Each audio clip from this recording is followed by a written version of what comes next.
Support for this podcast comes from the Central Valley Journalism Collaborative, connecting communities with the resources, infrastructure, and networks to ensure a vibrant local free press. From KVPR in Fresno, this is Central Valley Daily. Happy Friday, it's July 31st. I'm Soreath Hok. California has a diverse geography, and a changing climate is reshaping a lot of it.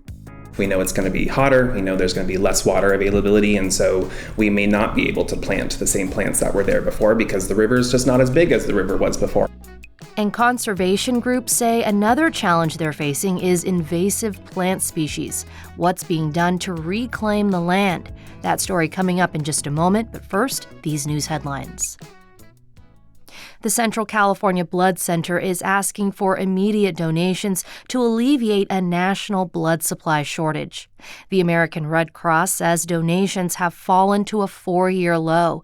This is only the second time that the organization has declared a national blood supply crisis. As a result, the Red Cross is limiting the distribution of type O blood to hospitals during this nationwide shortage. Agencies are calling on B negative and O negative blood types to donate at their local blood centers. We're just over a week away from a deadline to file a transportation measure for the November ballot. Dozens of community members rallied on Thursday to call on Fresno County supervisors to make the call in time. KVPR's Israel Cardona Hernandez reports. Fresno County! Residents rallied in Clovis on Thursday for better roads and safe streets. That's also the name of the proposal they hoped would make it to the November ballot. It would replace a half-cent tax known as Measure C.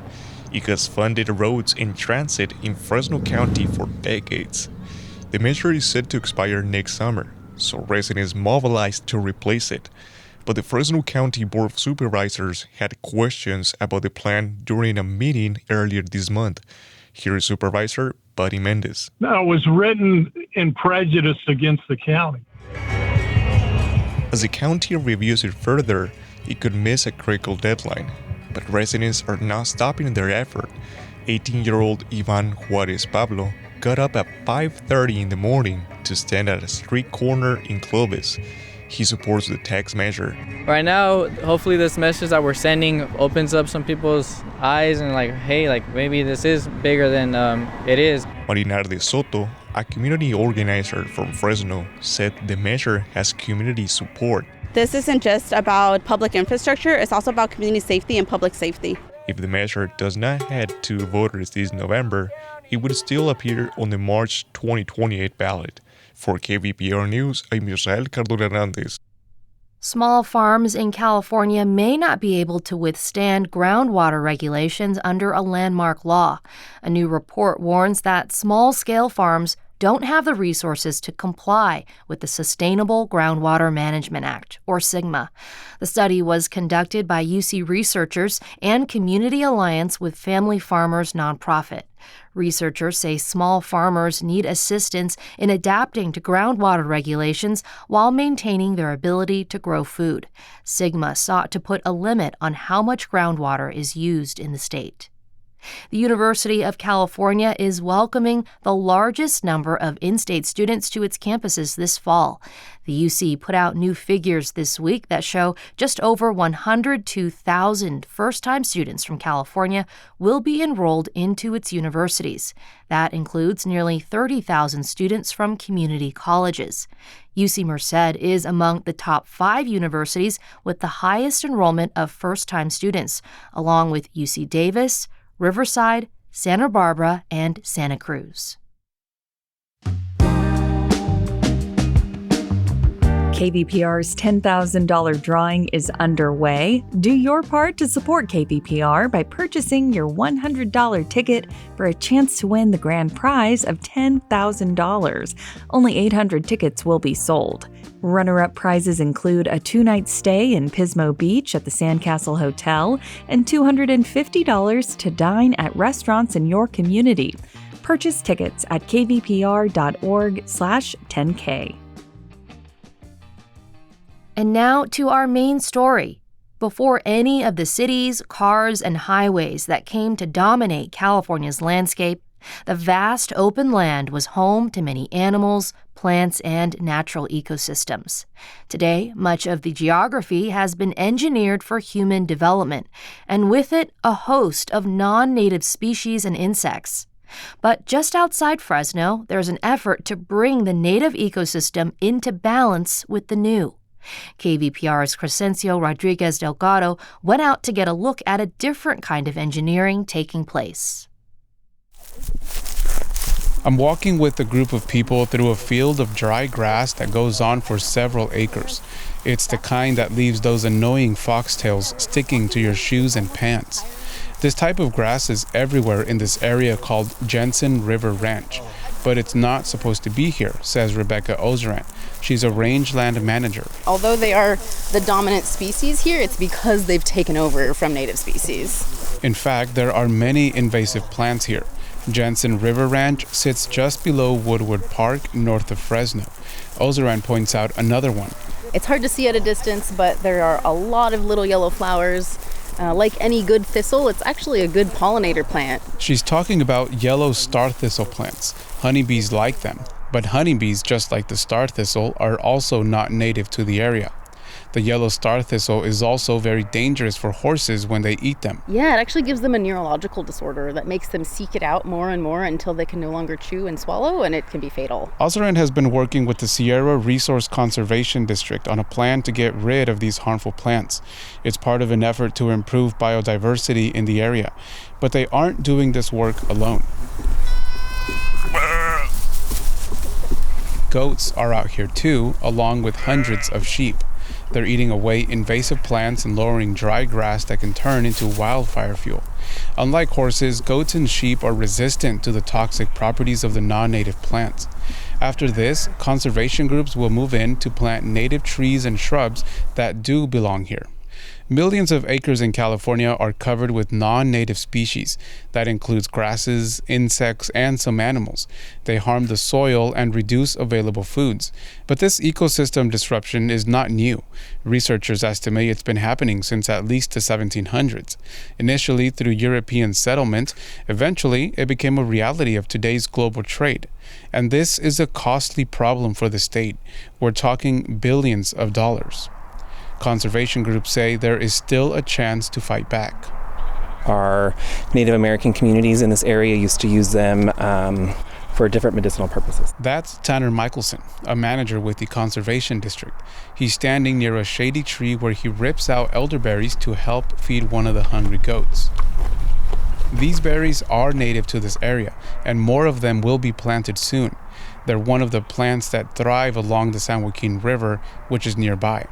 It's the second longest river in California, but also one of the most endangered. Which explains why the land here is also in need of restoration. But Michelson says too many changes in the climate means things won't go back exactly to how they were. We know it's going to be hotter, we know there's going to be less water availability, and so we may not be able to plant the same plants that were there before because the river is just not as big as the river was before, and there's not as much water coming through the river, and so we can't support the same riparian habitat that was before because those systems and infrastructure doesn't exist anymore. In the past, elk and even deer used to graze on this land. Today, sheep and goats are doing their part. And when they're done, the land will look just a tiny bit like it did hundreds of years ago. For KVPR News, I'm Crescencio Rodriguez Delgado. And what a cool story. Crescencio joins me now to chew on this story a little bit more. Hey, Cres. Hey, Soreath. How's it going? Good. I love this story. You know, we talked about these invasive species being a real costly problem in the state. How costly are we talking about, and why is it such a huge problem?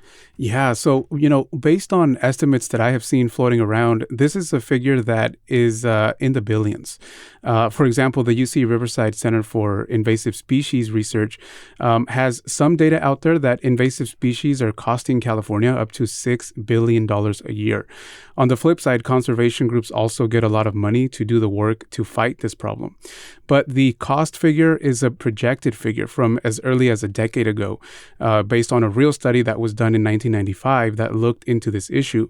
So I say in my piece that this is not a new problem. It's probably only gotten worse to some degree because this affects crops and waterways and general infrastructure. And, this is a big problem in part because of the way humans move today. California is a major tourist destination for people all over the world.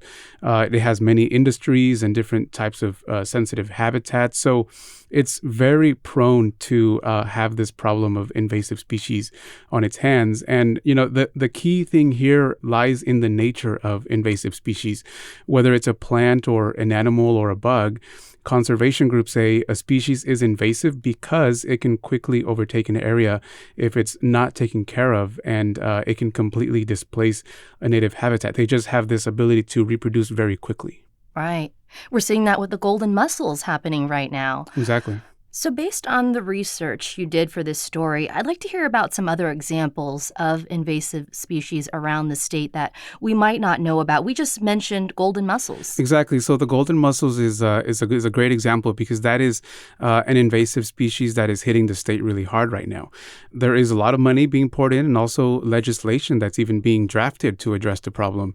It's considered an emergency officially down in Kern County and other places because of the way that these golden mussels damage waterways. Just imagine if we need the rivers to grow crops and feed people, anything that affects those rivers is a problem.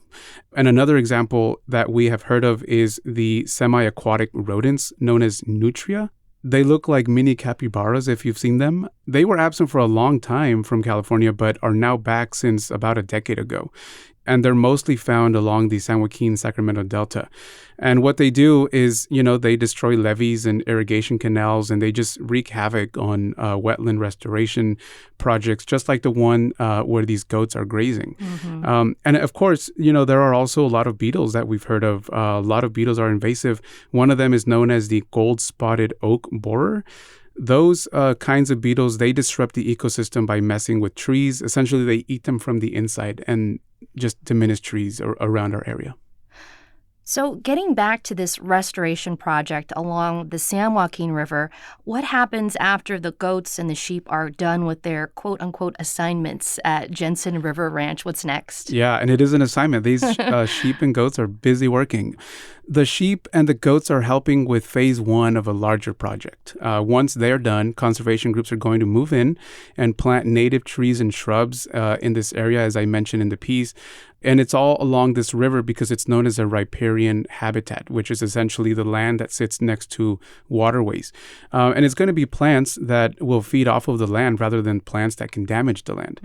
I was out there recently, and a large part of the area of where this invasive grass has already been lowered, and that's the way it's going to look for about 200 acres. And I understand that this is just one of the restoration projects that are planned by the Sierra Resource Conservation District, and their partner is the San Joaquin River Conservancy. And also, as far as what's next, one of the goals of projects like this is to really get people acquainted with nature in ways that they otherwise wouldn't be. So the public will have an opportunity to be part of the next phase. Starting in September, on the first Saturday of each month, the public will be able to go out and help plant native vegetation and just, learn about conservation efforts. And in that way, just like the sheep and the goats, people are also going to be part of restoring an ecosystem. KVPR News Director Crescencio Rodriguez Delgado, always great to have you in the studio. Of course. Thank you for having me. And that's today's show.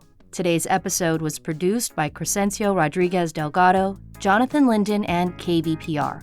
I'm Soreath Hok. Find the latest local news anytime at kvpr.org.